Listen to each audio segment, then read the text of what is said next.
Hi, my name is Michelle Briceno, registered dietitian with Terrebonne General Health System's Healthy Lifestyle Center. Today we're going to talk about calories in versus calories out. So I get a question very often about I have a specific goal and how many calories should I be consuming. But it's very important to understand how calories work, what are they, and how do we figure out what we need. So the first thing I want you to understand is that calories are the energy found in food.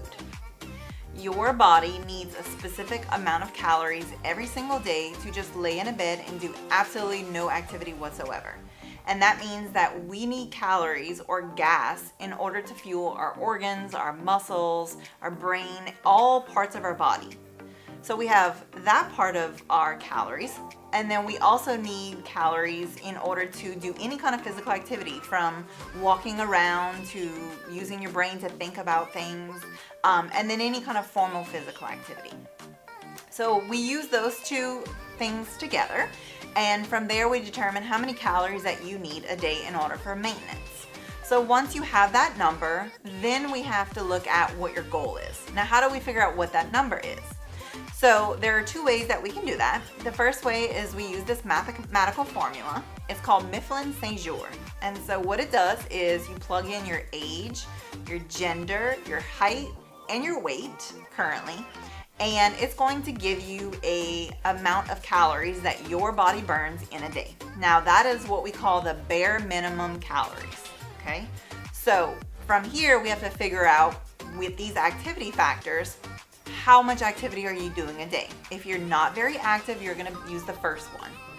And as the amount of activity increases, you're going to increase that number to it. And you're going to take that first number and you're going to multiply it with this activity factor. And that's going to be how many calories that your body truly burns in a day. Okay? Now we have to figure out what your goal is. Are you looking to lose weight, or are you looking to bulk up or gain muscle mass, or weight in general? Okay.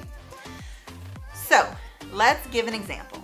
So Johnny eats 2,500 calories a day, and his BMR, or his calorie amount that his body burns plus his activity every day, is 2,000. So that gives a positive of 500 calories. So if he is looking to increase weight, you want to have that positive. Let's say Johnny wants to lose weight and he has a calorie increase of 500. That means that he's gained weight, not lost weight. So we have to flip that equation. We have to make sure that you are burning more calories through the foods you eat and through the amount of activity you do in order to create a deficit or a positive. Every 3,500 extra calories per week is the equivalent of 1 pound of weight. So if you add 500 calories per day, that's 3,500 extra calories in a week. So you can either decrease by 500 or increase by 500 to lose or gain. So it's important to know exactly how much you're eating by tracking those calories, and then figure out how much physical activity you're doing. If it's not very strong, like you haven't been doing a lot of activity lately, and so some days you are overactive and then there are weeks where you don't do anything at all, we want to go more on the lower side of activity to give you the most accurate representation of how many calories you're currently using. So in order to lose weight, we want to increase calories, we want to watch what you're eating, and we want to do physical activity. And in order to increase weight or increase muscle mass, we want to add extra calories. We want to do strength training types of activity, and we want to make sure that you're adding an additional about 500 calories per day in order to make sure that you have enough calories for what you need plus some to gain.